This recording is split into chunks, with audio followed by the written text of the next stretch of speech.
Hello, my name is Gavin Lewick, and today I will be talking on the subject of gun control. A study done by Save Marts Living found that the average response time for 911 is about 10 minutes in the United States, while a study at JSU found that the average robbery takes between 8 and 10 minutes. So it is truly up to the people who live in the house and up to the robbery what happens between that time, which is one reason why people should be able to own and possess firearms in the United States today. My background, as you can see from the next slide,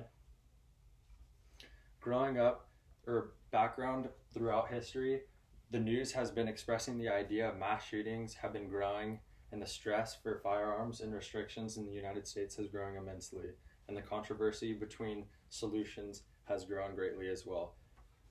My background and why I could be speaking on this topic today. Growing up, I was in Boy Scouts. We did a lot of shooting. We did shotgun shooting and rifle shooting. There's also merit badge and safety classes that we had to take. Also, I have my hunting license. I've been hunting a few times, which also requires a lot of safety tips and laws.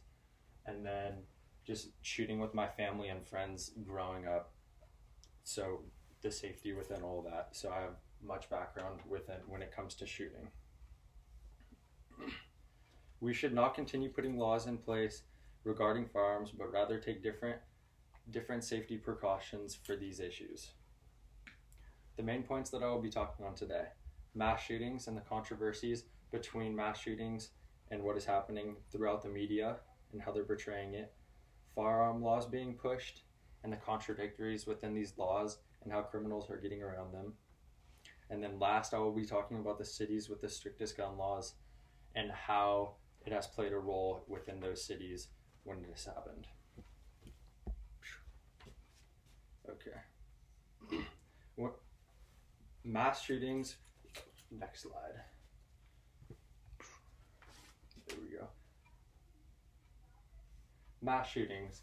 The news has portrayed mass shootings to be one of the major issues when it comes to gun laws. As we can see, there has been many mass shootings, and it's very tragic and sad, but in reality, a quote found by the National Interest states, mass killings are actually very rare, accounting for only 0.2% of homicides every year and approximately 1% of homicide victims, when in reality, most of the gun violent related charges are felony related charges, when felonies or felons are already breaking the law.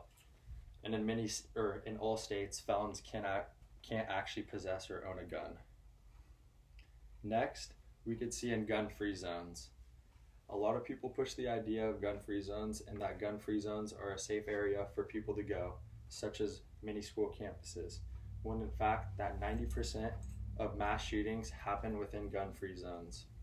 As you can see, these are all related issues that people think could be solutions for mass violence when it comes to mass shootings, but in reality it is not.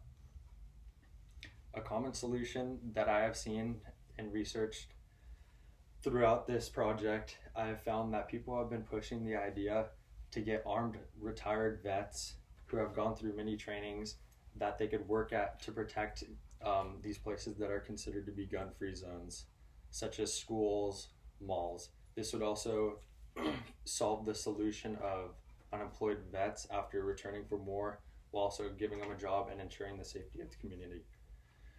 Next slide.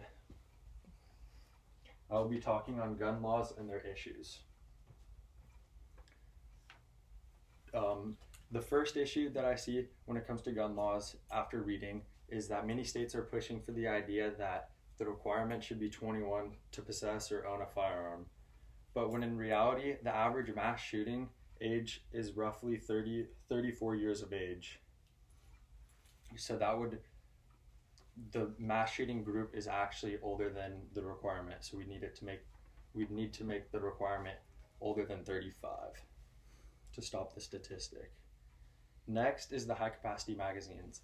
Many states have been pushing the idea to stop high capacity magazines or the sale of high capacity magazines because of mass shootings, and their argument is that they're hoping with high capacity magazines that they would just ultimately run out of bullets, which is a horrible solution And when in reality, it can be seen through the Virginia Tech mass shooting, which tragically killed 32 people and injured 17. While the shooter didn't have any high-capacity magazines, but instead had 10 rounds and 15 clips. So instead, he just bought extra clips, which is another issue. So next, another common issue is the assault rifle ban. Many people push the idea that assault weapons should be banned because of mass shootings and many tragedies within that. But in reality, a study done by John Malcolm stated a complete ban on assault weapons will save very few lives. 6 out of every 10 mass shootings are carried out by handguns alone, while only 1 in 10 are committed with a rifle. So this shows that most mass shootings actually aren't committed with a rifle. Another fact when it comes to assault rifle is that a misconception is that many people believe that AR-15 stands for Assault Rifle 15, when in reality it stands for Armor-Right Rifle 15. Next, on the slides, we will be talking about the cities with the strongest gun control. As we could see from my main point 1 and main point 2, is that many people have been pushing for stronger gun control.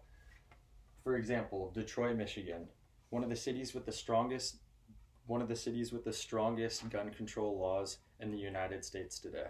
So let's look at their statistics and how it has worked out for them.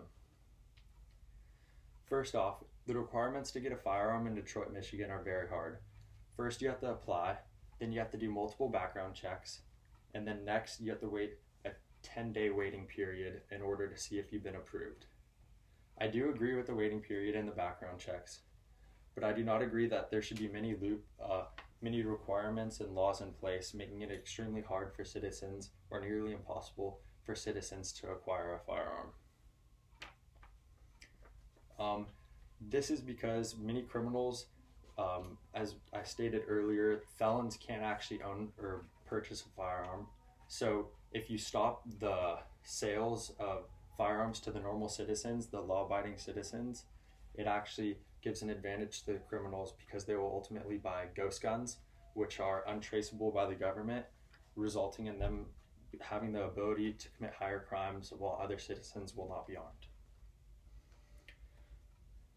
As a result to growing in stricter gun controls, the homicide rate in Detroit has skyrocketed. As it can be seen, Detroit's violent crime rate is the highest of any city in Michigan and more than quadruple the statewide violent crime rate of 450 incidents per 1,000 people.